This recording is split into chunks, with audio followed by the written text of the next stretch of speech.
नमस्कार विद्यार्थियों, आपका स्वागत है आपके पसंदीदा एजुकेशनल चैनल पीएचडी गुरुजी में, जहां पढ़ाई होती है सरल भी और समझदारी से भरपूर भी। आज हम चर्चा करेंगे एक ऐसे विषय पर जो हर एडोलसेंट विद्यार्थी के जीवन में एक अहम मोड़ ला सकता है, जिसका नाम है एडोलसेंट एजुकेशन प्रोग्राम अर्थात किशोर शिक्षा कार्यक्रम। ये सिर्फ एक कार्यक्रम नहीं है, बल्कि एक कदम है बढ़ते बच्चों को समझ, समर्थन और सही दिशा देने का। तो आइए इस ज्ञान यात्रा की शुरुआत करते हैं, आत्मसमझ से आत्मविश्वास तक। डेफिनेशन देख लेते हैं। Adolescent education programme is a national level educational initiative launched by the government of India to educate school going adolescent ages 10 to 19 about issues related to growing up, health and life skills। किशोर शिक्षा कार्यक्रम भारत सरकार द्वारा शुरू की गई एक राष्ट्रीय स्तर की शैक्षिक पहल है, जिसका उद्देश्य है विद्यालय जाने वाले किशोरों आयु 10 से 19 वर्ष को वृद्धि एवं विकास की प्रक्रिया, स्वास्थ्य और जीवन कौशल से जुड़ी महत्वपूर्ण जानकारियां देना। यह कार्यक्रम किशोरों को सही मार्गदर्शन, सही जानकारी और आवश्यक कौशल प्रदान करता है, ताकि वे जीवन की चुनौतियों का सामना समझदारी और आत्मविश्वास से कर सकें। साथियों, सबसे पहले यह समझते हैं कि यहाँ पे एक एडोलसेंट वर्ड यूज हुआ है। तो ये एडोलसेंट क्या होता है? एडोलसेंट का दूसरा नाम है प्यूबर्टी, जिसको कि हम किशोरावस्था कहते हैं। ये कौन सी एज में माना जाता है? ये माना जाता है जनरली टीन एज में, 13 to 19। लेकिन यहाँ पर WHO और NCERT ने जिस एज को कंसीडर किया है वो है 10 to 19। वृद्धि एवं विकास की, ग्रोथ एंड डेवलपमेंट की डिफरेंट स्टेजेस होती हैं, जैसे कि इन्फेंसी पीरियड, जब बच्चा जन्म लेता है 2 साल तक का रहता है। उसके बाद में early childhood, letter childhood, puberty, adulthood, old age, इस तरीके की स्टेजेस बनी हुई हैं। अब यहाँ पे एडोलसेंट ही क्यों लिया गया है? क्योंकि भारत में यंग पीपल बहुत ज़्यादा हैं। उनको एजुकेट करना, उनमें अवेयरनेस फैलाना अत्यधिक महत्वपूर्ण है। जो ये एडोलसेंट वाली एज होती है या जो स्टेज होती है, ये बड़ी हिलेरियस होती है, बड़ी सेंसिटिव होती है, बड़ी डेंजरस होती है। इसमें व्यक्ति या तो रास्ते पे रहता है या तो फिर रास्ते से भटक जाता है। उसको बहुत सारी चीज़ों की नॉलेज नहीं होती है, न सही जानकारी होती है। इसीलिए इस एवज में एडोलसेंट एजुकेशन प्रोग्राम चलाए गए, ताकि हमारे जो विद्यार्थी हैं, जो यंग पॉपुलेशन है हमारी, वो सही मार्ग पर रहे और उनका मार्गदर्शन सही से होता रहे और वो भविष्य में एक अच्छे सिटीजन बने, भारत के विकास में आगे आए, भारत के विकास में योगदान दें। आगे बढ़ते हैं। The Adolescent Education Program is a school-based life skills education initiative, part of the School Health Program का ये पार्ट है, under the National Population Education Project NPEP, aimed at providing adolescent with age-appropriate information। जो age है उनके अनुसार ही उनको information मिले, सूचना मिले। Developing skills to navigate challenges, चुनौतियों से निपटने के लिए उनमें स्किल्स को डेवलप करना AEP का मुख्य उद्देश्य था। आगे बढ़ते हैं। The adolescent education programme AEP guided by national curriculum framework 2005। NCF का नाम आपने सुना होगा, जो 2005 में आया था। उसी ने गाइड किया था कि एडोलसेंट एजुकेशन प्रोग्राम लाया जाना चाहिए, और एडोलसेंट एजुकेशन प्रोग्राम भी 2005 में आया। is a large scale school based life skill education intervention for holistic development of adolescent। holistic development के लिए इसको लाया गया था, किसके? adolescent के। adolescent कौन है? जो कि किशोरावस्था वाले विद्यार्थी हैं। holistic development का मतलब होता है wholesome development, physically, mentally, socially, spiritually, occupationally, सभी तरीके का डेवलपमेंट करना। किसका? एडोलसेंट लोगों का, एडोलसेंट विद्यार्थियों का। तो उसके ही तर्ज पर एडोलसेंट एजुकेशन प्रोग्राम को लाया गया, इम्प्लीमेंट किया गया 2005 में। It is a part of school health programme under national population education project. ये बात आपको याद रखनी है। The adolescent education programme is coordinated by national council of educational research and training. अब जो ये एनसीएफ है, एनसीएफ को लाता कौन है? एनसीएफ को लाता है एनसीईआरटी। और एनसीएफ किसको लेके आया? एडोलसेंट एजुकेशन प्रोग्राम को लेकर आया in partnership with the ministry of human resource development and United nation population fund. Objective देख लेते हैं एडोलसेंट एजुकेशन प्रोग्राम के क्या क्या ऑब्जेक्टिव हैं, उद्देश्य क्या क्या थे। पहला देखते हैं, टू स्प्रेड अवेयरनेस, जागरूकता फैलाना about physical and emotional changes during adolescent. जो ये एज होती है ना एडोलसेंट वाली, प्यूबर्टी वाली, इसमें बच्चे के शरीर में बहुत ज़्यादा चेंजेस देखने को मिलते हैं, भावनात्मक रूप से चेंजेस देखने को मिलते हैं। तो उनके प्रति, उन बदलावों के प्रति जागरूकता फैलाना इसका प्रमुख उद्देश्य था। To educate adolescent about reproductive health, reproductive health के प्रति, HIV एड्स उस समय बहुत ज़्यादा फैल रहा था 2005 के आसपास, उसके प्रति जागरूकता फैलाना। एंड सब्सटेंस अब्यूज, जो नशीले पदार्थ हैं, मादक पदार्थ हैं, उनका यूज करना है या नहीं करना है, इन सभी के प्रति जागरूकता फैलाना AEP का मुख्य उद्देश्य था। थर्ड वन देख लेते हैं, to develop life skills like decision making, communication and handling the peer pressure. Life skills को डेवलप करना, जैसे कि डिसीजन मेकिंग, ताकि आप निर्णय ले सकें सही समय पर, कम्युनिकेशन, संप्रेषण, संचार, जो बातचीत करना है उसको बेहतर करना, और पीयर प्रेशर जो है उसको कैसे हैंडल करना है, इन सभी बातों पर ध्यान दिया गया। टू प्रमोट जेंडर इक्वालिटी, लड़की लड़के में कोई भेद ना हो, पुरुष महिला में कोई भेद ना हो, जेंडर इक्वालिटी को बढ़ावा दिया गया। एंड रिस्पेक्ट फॉर अदर्स, अभी आप देखते होंगे जो भी हमारे किशोर अवस्था के बच्चे हैं, ज़्यादातर वो दूसरों की रिस्पेक्ट करने में अब इतना भरोसा नहीं रखते।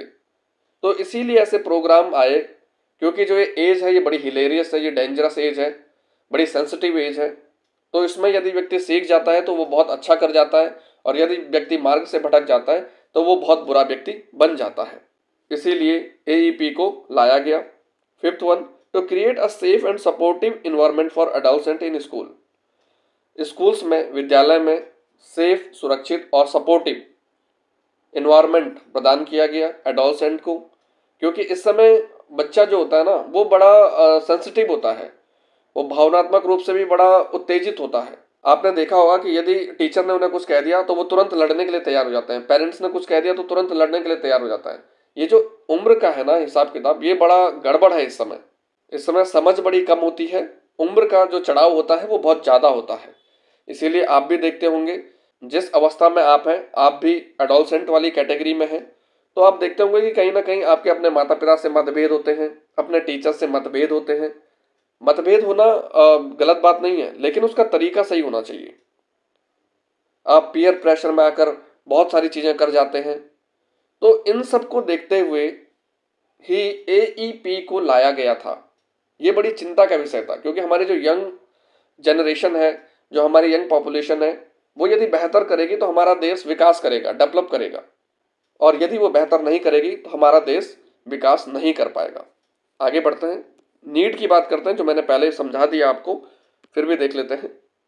एडोलसेंट फेस मतलब जो किशोर अवस्था के बच्चे हैं वो क्या फेस करते हैं इस समय? कन्फ्यूजन अबाउट बॉडी चेंजेस, बहुत सारे बॉडी चेंजेस उनमें देखने को मिलते हैं। जैसे हम फीमेल की बात कर लें तो मेंस्ट्रुअल साइकिल स्टार्ट हो जाता है, प्यूबिक हेयर्स आ जाते हैं मेल एंड फीमेल्स में, जो सेकेंडरी सेक्सुअल कैरेक्टरिस्टिक्स होते हैं वो बॉडी में आने लगते हैं, वो दिखने लगते हैं। तो उनकी वजह से भी थोड़ा सा बच्चा क्या होता है, चिंतित रहता है, थोड़ा सा वो बेचैन रहता है। प्रेशर ऑफ पीयर्स, जो साथी होते हैं उनके प्रेशर रहता है उनका। Lack of correct information about sex, drugs, relationship, ये 3 चीज़ें दी गई हैं। ये बड़ी डेंजरस है इस उम्र के लिए, क्योंकि उनके पास में क्या नहीं होती, करेक्ट इन्फॉर्मेशन नहीं होती। वो इसको थोड़ा सा उत्तेजना की भावना से देखते हैं, कहीं ना कहीं फिर गलत कदम उठा लेते हैं। तो वो गलत कदम ना उठाएं, इसीलिए AEP को लाया गया, इसका प्रमुख ध्येय यही था। AEP helps them deal with these changes in healthy and informed way। अब उनको इनके बारे में बताना तो है, क्योंकि जनरली हमारे समाज में इन सब पर बात कोई करता नहीं है खुल के, लेकिन बताना कैसे है जी? हेल्दी एंड इन्फॉर्म्ड वे में बताना है, स्वस्थ तरीके से बताना है उनको कि भाई आप ऐसा करोगे तो ये गलत रहा है, आप ऐसा करोगे तो ये सही रहा है। इस तरीके से हेल्दी वे में बताना, स्वस्थ कम्युनिकेशन के साथ में उनको बताना कि क्या समस्याएं हैं और क्या नहीं है। आगे बढ़ते हैं, की कंपोनेंट्स देख लेते हैं AEP के। लाइफ स्किल्स एजुकेशन, कम्युनिकेशन को बेहतर करना, सेल्फ अवेयरनेस को बढ़ाना, एम्पैथी एक वर्ड आया है, सिंपैथी और एम्पैथी दो वर्ड होते हैं। सिंपैथी का मतलब होता है कि सांत्वना देना। आपका कोई दोस्त है, वो किसी क्लास में फेल हो गया, तो आप सिंपैथी दे रहे हो कि कोई बात नहीं भाई, आगे पढ़ लेना, अब पास हो जाओगे। लेकिन एम्पैथी का मतलब है कि आप उसकी सिचुएशन में खुद को रखते हुए वो चीजें फील करना जो आपका दोस्त सहेली कर रही है। क्रिटिकल थिंकिंग को बढ़ावा देना या क्रिटिकल थिंकिंग को डेवलप करना, प्रॉब्लम सॉल्विंग नेचर को डेवलप करना, ये सारे की कंपोनेंट है लाइफ स्किल से रिलेटेड। दूसरा देख लेते हैं, sexual and reproductive health education, menstrual cycle के बारे में बताना, सेफ सेक्स प्रैक्टिसेस क्या होती हैं, HIV एड्स के बारे में बताना, क्योंकि उस समय ये बहुत ज़्यादा फैल रहा था, ग्रोइंग पीरियड में था HIV एड्स। और जनरली ये किन कारणों से फैल रहा था? जिनके पास में अवेयरनेस नहीं थी, जागरूकता नहीं थी, एजुकेशन नहीं थी, शिक्षा नहीं थी इसके प्रति। जेंडर सेंसिटिविटी, इक्वालिटी को बढ़ावा देना, rights of girls and women, क्या क्या अधिकार हैं महिलाओं के या बच्चियों के। चैलेंजिंग जेंडर स्टीरियोटाइप, स्टीरियोटाइप का मतलब होता है रूढ़िवादी परंपराओं को चैलेंज करना, चुनौतियां देना। प्रिवेंशन ऑफ सब्सटेंस अब्यूज, सबसे ज़्यादा जो ड्रग अब्यूज़ करते हैं बच्चे वो इसी एज में करते हैं, 13 to 19 वाली एज में, क्योंकि इस समय कहीं ना कहीं उनमें क्यूरियोसिटी रहती है कि भाई हम ऐसा करते हैं तो इससे क्या होगा। कहीं ना कहीं वो उत्तेजना के प्रति ज़्यादा जागरूक रहते हैं। तो effect of drugs, alcohol and tobacco, इस समय सबसे ज़्यादा बच्चे इनमें संलग्न होते हैं, जो कि नहीं होना चाहिए क्योंकि इसका कोई फ़ायदा नहीं है। लेकिन बच्चों के पास में ऐसी एजुकेशन नहीं है, उनको कॉन्सिक्वेंसेस नहीं पता है, इसके परिणाम नहीं पता है कि कितने भयावह होने वाले हैं इनके। वो एडिक्टेड हो सकते हैं, गलत लत लग सकती है उनको, वो गलत राह पर चल सकते हैं। हाउ टू से नो, ना कैसे बोलें। यदि कोई व्यक्ति आपको उकसा रहा है कि भाई ड्रग्स कर लेते हैं, अल्कोहल का सेवन कर लेते हैं, तो कैसे ना बोलना है, ये जो गलत काम है उनके लिए कैसे ना बोलना है। जीवन में बच्चों, आपको कुछ आए ना आए, आपको आना चाहिए ना बोलना। तो मैं कहता हूं लर्न टू से नो, आपको ना बोलना आना चाहिए। हर बात में आप हाँ नहीं बोल सकते और हर किसी को भी आप हाँ नहीं बोल सकते। तो इस बात पर विशेष ध्यान रखना है, लर्न टू से नो, ना बोलना आना चाहिए। आपका दोस्त है भाई, वो गलत आदतों में लगा हुआ है, वो सिगरेट पीता है, वो तंबाकू खाता है, और उसने आपको भी कह दिया अरे दोस्ती की कसम है भाई खा ले, तो आपको ना बोलना है उसे और उसको भी समझाना है कि भाई ये मत कर अभी। ओके, आगे बढ़ते हैं। Role of teachers in AEP, role क्या है टीचर्स का? इंटरेक्टिव सेशन को कंडक्ट करवाना, जैसे कि group discussion, role plays, case study करवाना या फिर क्वेश्चन बॉक्सेस को देना, ताकि जो भी विद्यार्थियों के प्राइवेट डाउट्स हैं वो क्लियर हो पाए और उनको सामने भी ना आना पड़े कि भाई इनके क्या डाउट्स हैं ऐसे। तो जजमेंटल ना हो, इसलिए ये क्वेश्चन बॉक्सेस करवाए जाते हैं। एक ऐसा इन्वायरमेंट देना जो कि सेफ रहे और नॉन जजमेंटल हो, कि इस बच्चे ने भाई ऐसा क्वेश्चन पूछ लिया तो मैं जज करने लग जाऊं उसे कि ये तो बहुत ही गंदा बच्चा है, ऐसा नहीं होना चाहिए। आगे बढ़ते हैं, role of parent and community. अब पेरेंट और कम्युनिटी का भी बड़ा रोल है इसमें। Parent must support open communication, parent को हमेशा इस एज में बच्चों के साथ में हमेशा खुल के बात करनी चाहिए, जजमेंटल नहीं होना चाहिए, उनको आपको जज नहीं करना है। एजुकेट एट होम, उनको घर पर भी एजुकेशन देनी है, शिक्षा देनी है, अवेयरनेस देनी है। कम्युनिटी कैन सपोर्ट, कम्युनिटी जो है, समुदाय हमारा जो है, वो उसको क्या करना चाहिए? प्रमोटिंग अवेयरनेस, अवेयरनेस को प्रमोट करना चाहिए। ऑर्गेनाइजिंग टॉक्स, वर्कशॉप, वर्कशॉप और जो टॉक्स होती हैं उनको ऑर्गेनाइज करना चाहिए।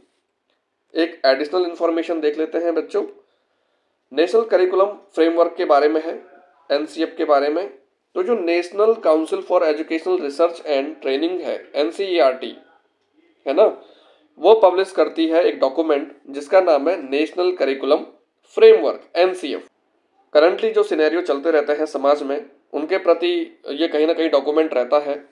और एनसीईआरटी ने अभी तक 4 एनसीएफ निकाले हैं, नेशनल करिकुलम फ्रेमवर्क निकाले हैं। पहला निकाला था 1975 में, दूसरा 1988 में, तीसरा 2000 में और अभी 2005 में। NCF promotes universal enrolment and retention of children by formulating child centre approach. ये किस पे बात करता है? एजुकेशन की चाइल्ड सेंटर अप्रोच पे बात करता है कि जो भी ध्यान होगा, जो पढ़ाई होगी वो किसके हिसाब से होनी चाहिए? बच्चे के हिसाब से होनी चाहिए। जो सिलेबस होगा वो किसके हिसाब से होगा? बच्चे के हिसाब से होगा। तो चाइल्ड सेंटर अप्रोच को ये बढ़ावा देते हैं। हम अपना नेक्स्ट टॉपिक देख लेते हैं जो कि है मेंटल हेल्थ पर। आपका जो सीयूईटी 2025 का सिलेबस है उसमें बस मेंटल हेल्थ करके दे रखा है, तो हम बात करते हैं नेशनल मेंटल हेल्थ पॉलिसी की। National mental health programme was launched by government of India in 1982। तो ये आपको याद रखना कि कब आया था ये प्रोग्राम? 1982 में आया था। क्यों आया था? प्रमोटिंग मेंटल हेल्थ, मानसिक स्वास्थ्य को प्रमोट करने के लिए, बढ़ावा देने के लिए, और प्रिवेंटिंग मेंटल इलनेस, और मानसिक बीमारी को प्रिवेंट करने के लिए, रोकने के लिए, and providing mental health care services to the population. और जो भी जनसंख्या है, जो भी सिटीजन है, उनको mental health care services provide हो, specially at the community level, समुदाय के स्तर पर उनको हेल्थ केयर प्रोवाइड हो।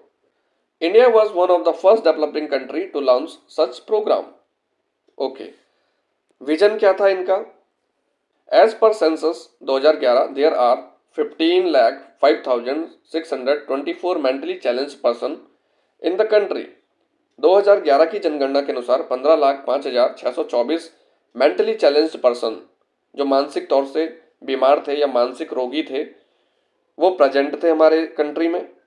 The vision of the national mental health policy is to promote mental health, prevent mental illness, enable recovery from mental illness, promote destigmatization and disaggregation, and ensure socio-economic inclusion of persons affected by mental illness by providing accessible, affordable, and quality health and social care to all persons through their lifespan within rights-based framework। अब यहाँ पे डिस्टिग्मेटाइजेशन और डिसएग्रेगेशन दो शब्द हैं। डिस्टिग्मेटाइजेशन का मतलब होता है it is the process of removing or diminishing negative connotations or social stigma associated with a particular condition, group, or practice, ultimately reducing shame and discrimination। यह वह प्रक्रिया है जिसमें किसी विशेष स्थिति, समूह या प्रथा से जुड़ी नकारात्मक धारणाओं या सामाजिक कलंकों को कम या समाप्त किया जाता है ताकि लोगों में शर्म या भेदभाव की भावना न रहे। तो जनरली अगर हम आमतौर पे समझें डिस्टिग्मेटाइजेशन का मतलब, तो ये कलंकों को, जो सामाजिक कलंक है, उनको समाप्त करना था इसका मतलब। डिसएग्रेगेशन का मतलब होता है यह वह प्रक्रिया है जिसके अंतर्गत दो समूहों, अक्सर नस्लीय का मतलब है जैसे रंग भेद कर रहे हैं भाई, गोरा है काला है, के बीच किए गए अलगाव को समाप्त किया जाता है ताकि सभी को समान अवसर और स्थान मिल सके। तो कोई भी भेदभाव ना रखना, कलंकों को समाप्त करना, और जो मेंटल हेल्थ से ग्रसित हैं लोग उनको हेल्थ केयर प्रोवाइड करना, ये विजन था मेंटल हेल्थ पॉलिसी का। विद्यार्थियों, भारत में जो मेंटल इलनेस है इसको सीरियसली नहीं लिया जाता है। लोग बड़े आसानी से कह देते हैं कि पागल है, ऐसा कर रहा है, वैसा कर रहा है, लेकिन कभी भी साइकाइट्रिक की मदद नहीं ली जाती है। छोटे छोटे बच्चे, जो स्कूल में पढ़ने वाले बच्चे हैं, और भी उम्र के लोग हैं, उनमें भी बहुत सारी मानसिक बीमारियां देखने को मिलती हैं, लेकिन जनरली यहाँ पर इसको सीरियसली नहीं लिया जाता है। ना ही साइकेट्रिक की मदद ली जाती है, ना ही साइकोलॉजिस्ट की मदद ली जाती है, जबकि ये जरूरी होती है। Goal of the policy to reduce distress, disability, exclusion, morbidity and premature mortality associated with mental health problems across life span of the person. Distress को कम करना, पीड़ा को कम करना, कष्ट को कम करना, डिसेबिलिटी को कम करना, मॉर्बिडिटी को कम करना। मॉर्बिडिटी एक मेडिकल शब्द है जिसका अर्थ होता है किसी बीमारी की स्थिति या किसी आबादी में किसी बीमारी के फैलने की दर, मतलब बीमारी के फैलने की दर को कम करना, एक्सक्लूजन करना। ठीक है जी। प्रीमेच्योर मॉर्टेलिटी का मतलब होता है कि भाई मरने की उम्र नहीं थी उसकी, वो पहले ही मर गया। किसकी वजह से? मेंटल हेल्थ प्रॉब्लम की वजह से। To enhance understanding of the mental health in the country, इनका काम क्या था? गोल क्या था कि अंडरस्टैंडिंग को इन्हेंस करना कि भाई मेंटल इलनेस भी कुछ चीज़ होती है, बीमारी होती है। To strengthen the leadership in the mental health sector at the national, state and district level. National level पे, राज्य स्तर पर, जिला स्तर पर कहीं ना कहीं लीडरशिप को स्ट्रेंथ करना, मजबूत करना, ताकि मेंटल हेल्थ सेक्टर थोड़ा सा इन्हेंस हो सके। ऑब्जेक्टिव देख लेते हैं, थोड़ा सा गो थ्रू हो जाते हैं इनसे, एक बार रीड कर लेते हैं। To provide universal access to mental health care, okay. To increase access to and utilisation of comprehensive mental health services by person with mental health problems. To increase access to mental health care especially to vulnerable groups including homeless person in remote areas, educationally, socially and deprived sections. To reduce prevalence and impact of risk factors associated with mental health problems. Prevalence का मतलब होता है प्रसार को रोकना भाई, mental illness या उसके जो भी रिस्क फैक्टर्स हैं उसको रोकना।